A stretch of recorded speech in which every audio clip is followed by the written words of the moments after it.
Please welcome the wickedly talented Betches Video Club. There's a mistake. Betches. You guys won Best Picture. Nominees are... Welcome back to Betches Video Team Video Club. It's the show where the Betches Video Team, or today just me, talks all things movies and TV. It's like book club, but with way more screens. Today we have a very special episode. We are talking about Forbidden Fruits. It comes out March 27th in theaters only. Yeah. By the way, so chic. Yeah. Really highbrow, really cool. I know. And today we are here with co-writer Lily Houghton. Hi. We have known each other for 9 years. Yeah. That's Yeah. insane.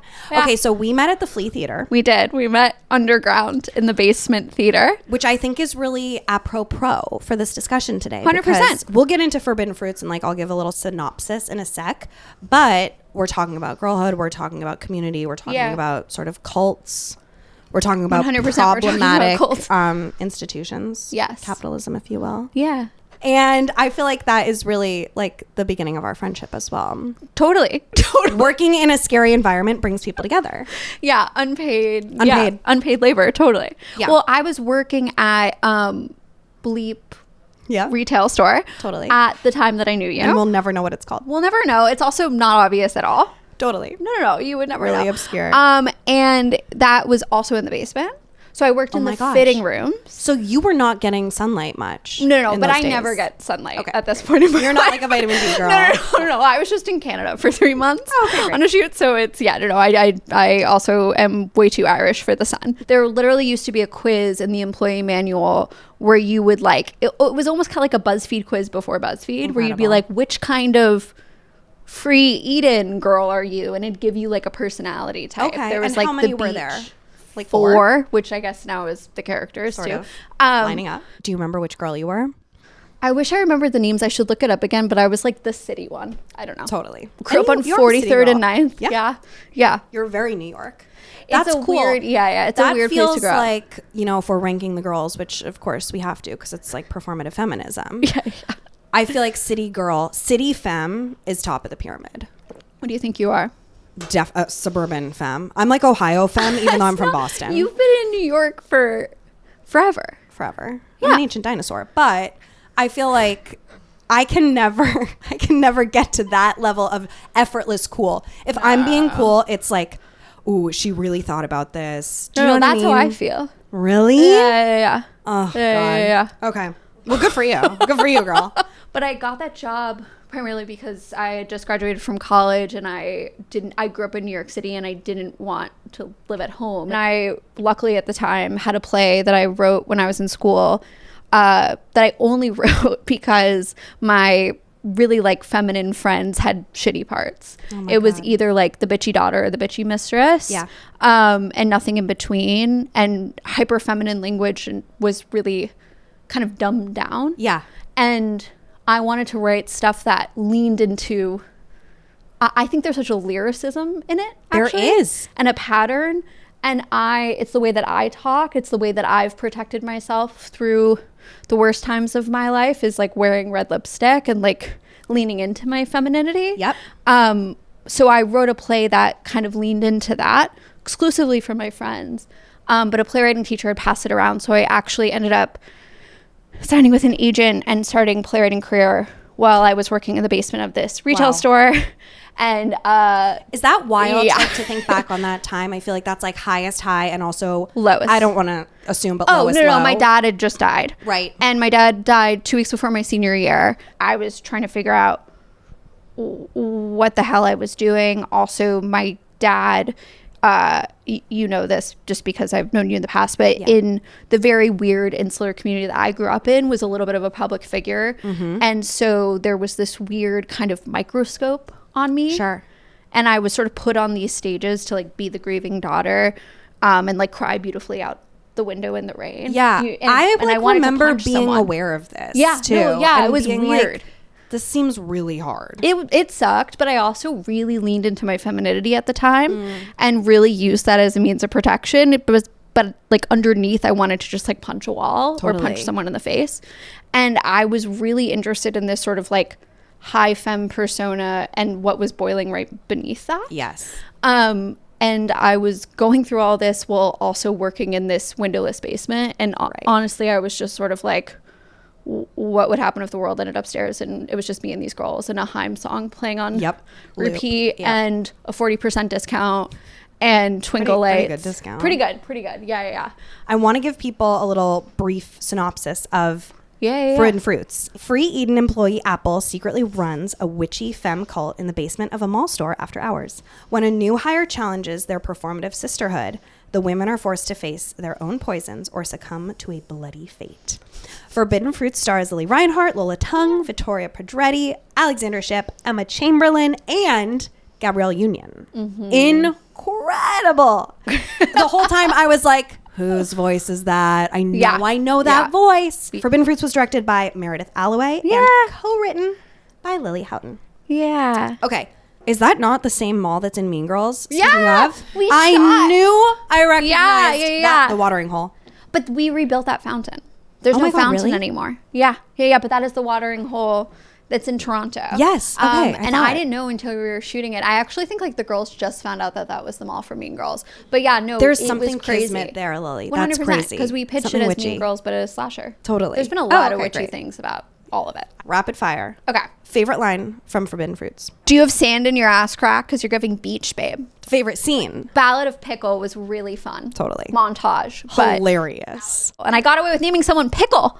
Can you believe? By the way, it's a fruit. It felt like that whole montage where she's like lurking. It felt like a really funny old YouTube video to me. Oh, good. I mean that so in the best fun. way. Yeah. Okay, best rom-com. The first thing I'm thinking of was 27 Dresses. Oh, love. Best horror movie other than yours. I'm gonna say Jennifer's Body. Hell yeah. Shout out. Best nostalgia watch. Halloween Town. Yeah. And Practical Magic. Wait, we did episodes on both of those. Did you really? Yeah. Snubbed from award season. Jennifer's Body. Totally. Jennifer's Body is so before its time, and it just was so. It's my fucking Bible with this, and the girls' Bible, and it just now is getting the love that it deserves. I know. It's like so bittersweet when there's like a sleeper hit or a cult classic like and that. I really hope that like we all just got to tell Diablo that, because like every time I'm in Williamsburg and I see, which is every day because I live there, but there's someone wearing a Jennifer's Body t-shirt, and I keep telling her it is huge right now. She doesn't believe me. I text her photos of them. So just so you're aware, Jennifer's Body. Diablo. Listen, it's huge. It's huge. I want to talk about like your perception of girlhood, how that came to be. Yeah. What type of girl were you? Like, I'm thinking about like elementary school, middle school. Like, did you have a large group of girlfriends, or were you forming like smaller but like really intense friendships? Like, what did that look like when you were younger? It was smaller and really intense friendships. And then I think the first week of college, it was like me and 20 girls at a table because we were all just like clinging to each other for desperation. Were you in a sorority? No, I went to Bennington, babe. They didn't have those. We there. like didn't wear shoes. Yeah. There's like 112 people in my graduating class. Oh my god. Yeah, I like Tiny. had a homework assignment to like look at the stars. No. Like Heaven. It's like yeah. But it was kind of culty. Like we were. There's a lot of horror books written about Bennington. So like The Secret History is Bennington. Donna Tartt went there. I lived in her dorm room, which is cool. Wait, my claim to fame. Stop. You lived in Donna Tartt's dorm room? Yeah. I mean, it's not that hard at Bennington because it's so tiny. Do you think our listeners will know who Donna Tartt is, though? Like, that's so iconic. So. They better. Secret History. If you don't, stop listening. We don't want you here. No, it's like high cult literature, dark. But yeah, no, when I was younger, I was raised in this building called Manhattan Plaza, which is subsidized rent for people working in the performing arts. My parents worked in tiny off-Broadway theater when I was a kid. And so honestly, like they just couldn't really afford babysitters. So I was just always with my dad in rehearsal rooms. Yeah. Or the box office. I would get locked in the box office so I wouldn't go to high school parties. Not locked. By like, not him, but like the staff. It became very family focused. Yeah. And so I felt like I grew up in such a community, and also being able to like bond with women that were older than me or doing careers in the arts. And that feels very unperformative to me. Like that feels very totally. genuine. Yeah. Like, there was a grounded. protectiveness over me, I think, and my brother too. I wonder if that's why you're able to like spot the false feminism. I know I keep saying that, but I feel like that performative element that this film is really grappling with. Yeah. I wonder if that's why you're able to like just see it quickly. I've always been really interested in the relationships between women, and obviously like there is an impact by men, but I think that there was a time, particularly when I was writing this movie is based on a play that I wrote, Right. That was done in New York, and then me and Meredith adapted it for film. And the play, if you look back, is a horror, but it's not in the way that this is. Right. During that time, there was a lot of plays or films that were sort of revenge against men, For sure. which is all great and good, and I'm all We love revenge against men. love. But I always found myself way more interested in keeping the men off stage and how is the relationship between women impacted. And we were sort of just expecting women to be perfect and know how to hold each other up and create safe spaces and just support one another. Yeah. And I think we weren't given the real need or opportunities to. So sort of like one thing we kept going back to when we were working on the film is like trying to plant a garden in cement. Yeah. Like I really think that Apple has good intent. Like she wants this to be a safe space. She really genuinely is like, I'm going to create this paradise. It's loosely based off, the play is loosely based off of Garden of Eden. Right. And in the play, they're actually all named after flowers, which I don't even remember why we changed to fruits. It's just kind of more fun. Fruit's more fun, and you get the flowers at the Garden of end, Eden, right? too. You got the apple. Yeah, we get the flowers at the end, which is Yeah. a nod to the play. There's a lot of nods to the play in this. I'm curious what from the play made it into the feature and what you had to leave behind. I'm curious about that process and working with Meredith to develop the Meredith's feature. amazing. Honestly, a lot from the play is there. Oh, great. Pretty much all the monologues are Yep. from the play. There's scenes that are almost straight up from the play. Like those confessional scenes Yes, where they're those are talking to all- Marilyn. yeah. That feels very theatrical, but Yeah, in a yeah. way that's like still so filmic and Yeah. cinematic. And it's a weird choice. I mean, like when we were taking it out, we knew we wanted to do these monologues straight to camera. And a lot of people were really scared of that. And Diablo was like, you must. And that's one of the, I mean, she's fucking Diablo Cody, of course. Yeah. We went with her. Yeah. But her biggest thing was like lean into the play and lean into the weirdness of Cool. it. So there is a ton from the play. I think for me, Meredith and I share a manager, and for forever, Trent, who's also a producer on this movie, who's the reason it is made, was telling me that this was a movie, and I sort of blew him off because I was working on other things. I also, in my 20s, had a lot of family responsibilities and grief stuff happen. Right. And finally, I was like, okay, if it is a movie, it is like a Jennifer's Body. Yeah. Can't be a girl horror, because that was the sort of stuff that I was watching when I was going through grief. Really? Like I became obsessed with really campy horror movies because Okay, it's cool. kind of the only place you can see women on screen like show a full range of emotion and Yeah. scream. Yeah. Which is what I wanted Full to rage. do. And I Yeah. was wondering like if that, so you just answered my question that I was going to ask, which is, were those tastes and those sensibilities for like the type of women and literally like the feel of the movie, it's, I don't want to use the word visceral, but like it's like crunchy and dirty and sort of like totally. grimy. Yeah. Have you always had those tastes? Because it sounds like it's almost like in contrast with the hyper femme that you're talking Yeah, about, but it's also when you pretty watch the gross. movie, it makes so much sense. Yeah, I think there's like a lot of like the grotesque feminine is really interesting to me. It's always like been what's right below the surface and always boiling.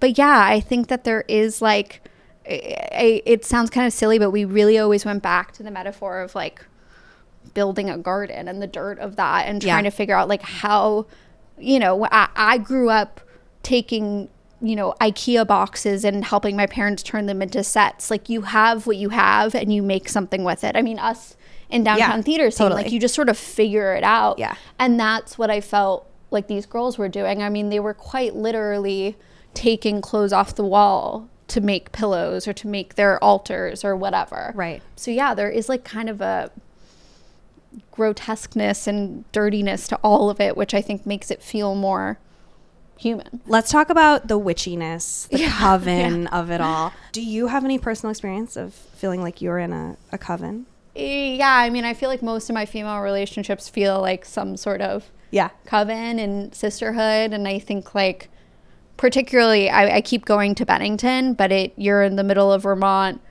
in a very kind of like weird haunted place. And there is like weird events that have happened there. A lot of woods. Yeah, it feels a little magical. Yeah. For for me, it's more of just like a shared understanding and shared vocabulary between women. For sure. That I feel like is witchy is maybe the right word. Like, is there even a difference between a really deep female friendship and being in a coven? When we were working on the draft, or like particularly like male producers would see it, be like, okay, so like, is there magic? And we were like, I don't know, is there? Knows? Yeah, so I think it's like that is always a question, and I think that that's sort of up in the air, and there are questions in the movie, in the play, you know, that are sort of like we purposely don't answer. Right, like, is Apple actually hexing these women? Right. It's an unknown. Yeah. Yeah. So, and every girl has a different opinion on it. Totally. And they're all like unreliable, not narrators, but like there's a reason to not believe each of them. Totally. Whatever they think. Yeah. No one's reliable. Yeah, it's really fun. Let's talk about the girls. Okay. Is there one of the girls that you identify most with? I'm curious, like, who was easiest to write? Who was harder to write? I identify the most with Cherry. Hell yeah. I love Cherry. I think that she is incredibly strong and cool and loving, and also her relationship that we explore to like sex and men while going through grief is something that I was experiencing when I lost my parents in my 20s, of just sort of like sleeping with everyone I could get my hands on, and that was sort of a way to sort of get my rage out, if that makes sense, or just to sort of like explore myself. And I just really love her. Her performance is what clicked into like this Mean Girls ode almost. Yeah. But it's much deeper than Karen is in Mean Girls. Totally. And I love, don't get me wrong, I love Karen. But for me, like, Cherry is she's so iconic, and she's so kind at the end of the day. And she's 100%. going through this major trauma, and the way that she reacts to the trauma, which is sort of like leaning into her girlhood and her femininity and her sexuality, is what I was doing, and I never really saw a lot of representations of that on screen. No, and if it is represented, it's a full joke. Yeah, it's totally. not taken And seriously. exactly. Right. And she's incredibly smart, and Victoria is also a genius. Yeah. We wrote the part for her. Oh, cool. The way that she plays it is just absolutely incredible. Yeah, you can tell she has so much respect for who Cherry my is and what God. she's going through. Yeah. And yeah, I just love that she's so funny, while at the same time you're like really feeling for this girl. No, she's incredible. Yeah. And yeah, so I would say Cherry is definitely the one that I personally identify with. Also the cat. She's a cat. Yes, and you're a big cat girl. I'm a big cat girl. Pumpkin is a hard part to write because, without giving too much away, she's balancing so many different, it's almost like playing two characters, if that For makes sure. sense. Yeah, so this is Lola Tongue. Yes. And who she is incredible. great. So She's fun to the watch. best. Yeah, so yeah. interesting to watch on camera. Like just a great. And that is a deceptively hard role. It is. And I think she's the anchor, and she's our way in. Yeah. And she carries it. She's incredible. And she's holding all these secrets too. Yeah. Like, my God. you can tell So the whole good. time there's something going on there. Yeah, And then yeah. when the reveal comes, it's So good. really satisfying. I really loved it. My last question for you is, Forbidden Fruits ends with Apple sort of maybe escaping. Is there a sequel? There's an opportunity. There's an opportunity. There's maybe like a Catch Me If You Can, For sure. Sharon, Apple sequel. Forbidden Fruits 2. Yeah. Just the veggies. That's my pitch for you, Lily. That's yours if you want it, okay? That's a free idea. Wait, I have to ask you something. Oh, what fruit am I? Yeah. I was actually thinking about this morning while I was brushing my teeth. Because I had a feeling you were going to ask me this. Really? Yeah. I think I'm a pineapple. Ooh, love. I'll tell you why. Okay. I often am told that my first impression is intimidating and abrasive.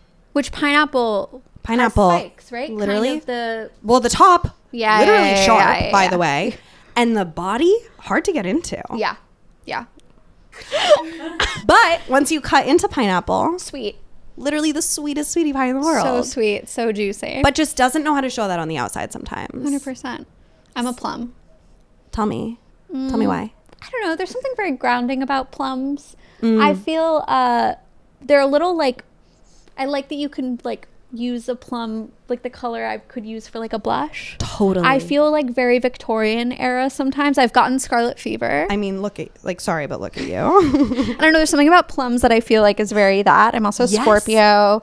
It's very like I'm in my garden, crying by the seaside in like a white dress, and I'm just like eating upon They them, are like a classical fruit. yeah, and it's like the juices are pouring onto me, and I like use it as like a dye for the dress. You know what I mean? Like it's my that God. sort of So actually so poetic, not like my dumb answer, so literal. No, yours was like real. Really? Mine was like wanting to drop that I've had scarlet fever. You're like, so mine's I'm plum. famous in the Bushwick urgent care. I'm not Wait, kidding. What? I'm famous in the Bushwick urgent care because they never Stop. had a case of scarlet fever. Not before. Bushwick. Why you had scarlet fever? That's so chic. We were just talking about scarlet fever in the office the other day. I swore to God it was extinct, and like I was making my coworker feel bad about it. Yeah, And they're like, it's- no, you can still get it. We didn't know either. Then you can. Oh It's my just God. really bad strep.